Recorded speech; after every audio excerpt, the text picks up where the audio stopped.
everyone, my name is Rachel, and today I'm going to be talking with you about what you should consider before getting a rabbit. To stay up to date with our latest rabbit care videos or to just see a cute bunny, make sure to hit that subscribe button down below and turn on your notification bell so you don't miss an upload. Without further ado, let's talk about what you should consider. Number 1. Rabbits are a commitment. And when I say they're a commitment, I mean a long-term commitment. Rabbits can live 8 to 12 years. Some rabbits can even live into their teens.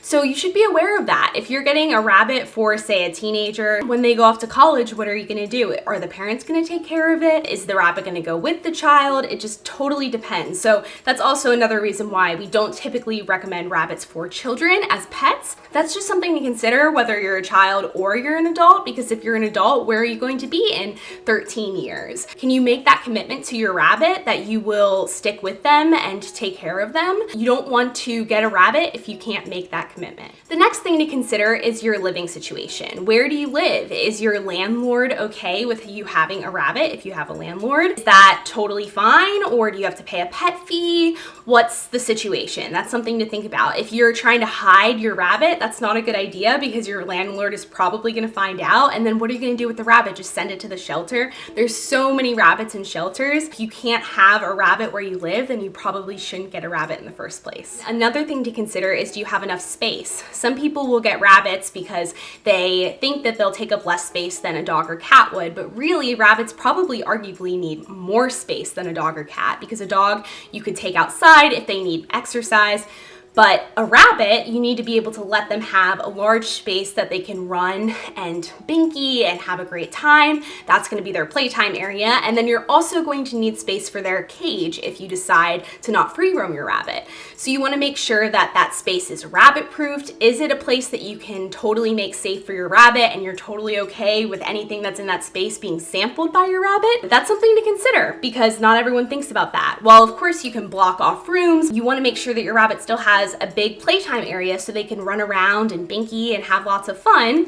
And that's just letting your rabbit be your rabbit. And if you can't do that, then that's not really fair to the rabbit to keep them cooped up in a small cage all day. In my opinion, rabbits should be kept indoors, so you want to make sure that you have a space indoors to keep your rabbit. Like I was talking about with the playtime area as well as the cage area or the enclosure area, you want to make sure that you have both of those spaces and both of those spaces to be indoors. Number 3 is who is in the home. So if you have other rabbits, you're gonna have to go through a bonding process. It's a lot easier if you go through a bunny dating process at a rabbit rescue to bond rabbits, but if you don't, you wanna make sure that you have space for both of the rabbits at first, because you can't just bring another rabbit home and expect them to get along. My rabbits don't get along yet, they're not bonded yet. Milo likes to nip Heidi, so they don't get along right now. That's something to consider and something to think about. Another thing is if you have small children, rabbits can nip. I know Milo will nip. He kind of uses nipping to, I guess, communicate sometimes. If he's scared or something like that, he'll nip. And you don't want your rabbit to nip a small child. That could really hurt them. That's something to consider too. I would wait until your children are a little bit older before you get a rabbit, just because of those risks. Another thing to consider is, do you have any other pets? So if you have a dog or a cat, is that cat or dog gonna get along with your rabbit? Is it gonna chase it? Those kinds of things. While Heidi and my dog Billie Jean are like best friends, Milo and Billie Jean don't get along, just because Billie Jean will try to chase Milo sometimes, or Milo will nip Billie Jean because she doesn't leave him alone or whatever. Milo's a little bit more temperamental. He's my problem child. Just kind of thinking about that. Are you prepared to have your own space for your rabbit if they don't get along with your other pets? Also, I would like to mention that even though Billie Jean and Heidi get along really well, I would still never leave them alone together, just in case, because it is a dog and a rabbit, and I just don't necessarily recommend doing that. Same thing with a cat and a rabbit, just because bad things could happen, and it's just not a great idea. But like I said, the most important thing to consider is, do you have a space that can be just the rabbits to keep them safe and for them to be able to run around and those kinds of things. Another thing to consider, which I don't necessarily think is completely necessary, it definitely is debated in the rabbit community. I do think it's great for you to get a friend for your rabbit, but not everyone has a friend for their rabbit. When I say friend, I mean another rabbit. You might want to get another rabbit in the future. Some people advocate for only having multiple rabbits. I don't necessarily advocate for that, but in my opinion, it is best if you can get another rabbit because rabbits are really social creatures. They love to hang out with other rabbits, so it's definitely something to consider. The next thing to consider is time. It's definitely a myth that rabbits don't take that much time to take care of. In fact, rabbits can take up more time or just as much time as a dog. The reason why is because you want to let them out, you want to watch them, you want to take time to bond with them, get to know their personality, all of those kinds of things. So if you're busy all day, you work all day full time, and then you get home and you just don't have that much time, you have a ton of stuff going on, it might not be the best idea to get a rabbit. I'm not saying that if you work full time you can't get a rabbit, but I am saying if you don't have time at all and you always find yourself super busy, keeping a rabbit cooped up in a cage is not going to be the best option. And also you're really going to be missing out if you don't have time to spend with your rabbit and really get to know them. I definitely recommend thinking about whether or not you have enough time. Going off of time, do you have time to do research on proper rabbit care? In fact, a lot of pet stores will give false information about rabbits, and you want to make sure that you have enough time to go and do your proper research, figure out what pellets are good for them, what hay is good for them, all of those kinds of things. This channel can be a resource for you if you are interested in doing more research about rabbits. I've made a lot of videos about rabbit care, and there's also a lot of other rabbit care channels here on YouTube, as well as some great resources online. But you do need to do that research before you get a rabbit because it's really easy to make a lot of those common mistakes. For example, getting one of the really small hay feeders from a pet store is not a good idea, but if you don't do your research, you might not know that. Also, rabbits love to play. Do you have enough time to let them out to play every day? Especially if they're a young bunny, they're going to want to be let out for multiple hours a day so they can get their exercise.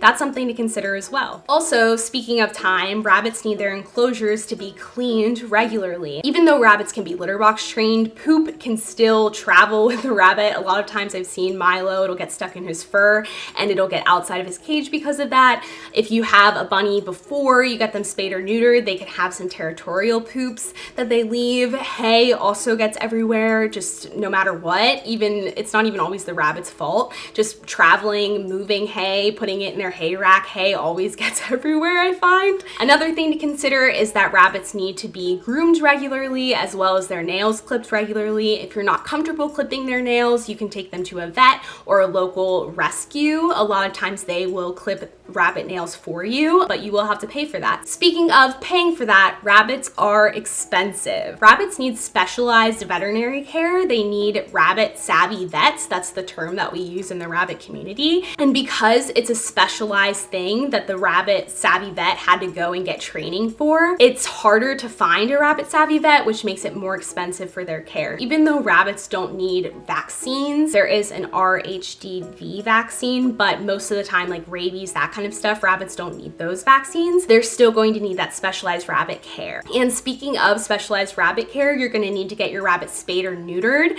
if they haven't been spayed or neutered by a rescue or wherever you got your rabbit before. And that can be very costly. It could be hundreds of dollars. One thing that I recommend is looking for a spay and neuter clinic that has experience with rabbits because it can be a lot cheaper. That's actually where I got Heidi spayed. There's a list of low cost and affordable spay and neuter clinics or offices or something like that. Spay and neuter clinics that I can link down below that the House Rabbit Society put out, I believe, or maybe it was a rescue. I'm not sure, but that's where I found the clinic that I got Heidi spayed at. So that was a lot cheaper, but it's still something to consider. I think I still spent like $150, so it was still really expensive, but it was cheaper than at my vet, which it would have been like $300. Another thing to consider is the ongoing costs. So you're going to have to be buying hay, litter, veggies every single week, sometimes multiple times a week because veggies go bad, unfortunately. But you'll be buying, like I said, hay, litter, veggies, pellets, those kinds of things are ongoing costs that you're going to need to buy for your rabbit.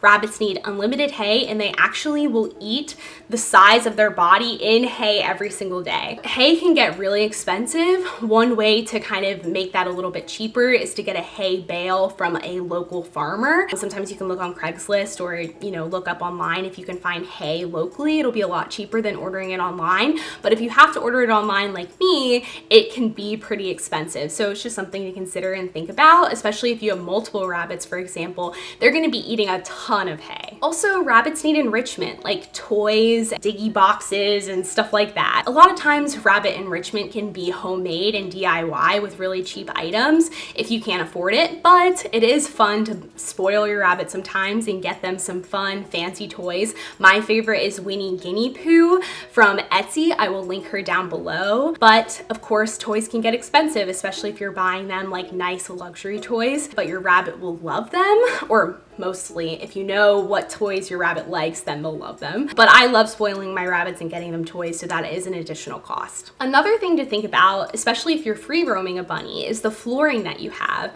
So you might need to get like a big area rug, for example, if you have just hardwood floors, because bunnies can slip around. They really need traction. Of course, you're gonna need to have proper flooring in their cage. I recommend like fleece pads. 3 Girls Stitching, which I can link down below, sells fleece pads that I really love. You can also make them yourself. I've been getting into sewing myself recently and making some pads, and I've really enjoyed them. But like I said, if you don't have a sewing machine or don't have someone who can make them for you, 3 Girls Stitching is a great option. Flooring can be kind of expensive, especially if you're free roaming a rabbit. You might need to get a big area rug, which could definitely be expensive, and also your rabbit could destroy that rug.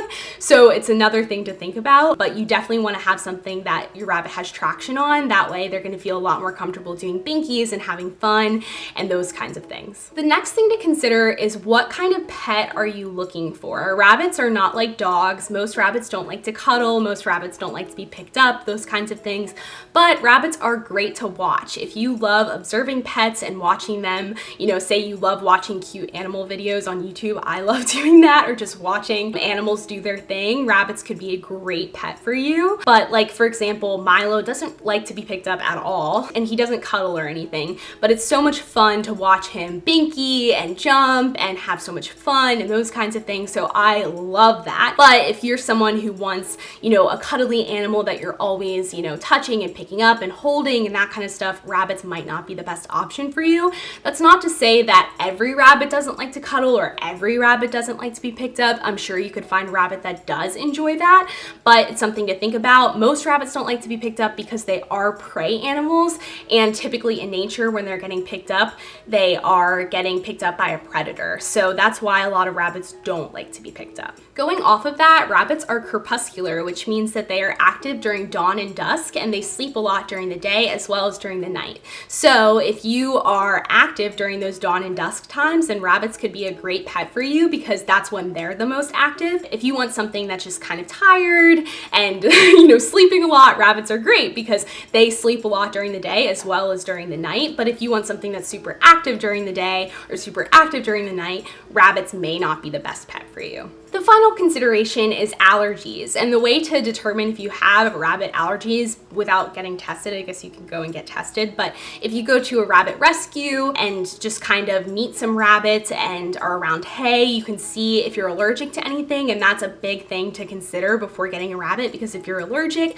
then you could end up having to give up that rabbit later on, and that would just totally stink, of course. So I definitely recommend going to your local rabbit rescue, making sure that you're not allergic to rabbits, making sure that you're not allergic to hay. That's what my mom and I did before I got my first rabbit, and I highly recommend doing that. Thank you so much for watching. Don't forget to hit that subscribe button down below, as well as hit the notification bell so you don't miss an upload. Hope you have a wonderful day. Bye, everyone.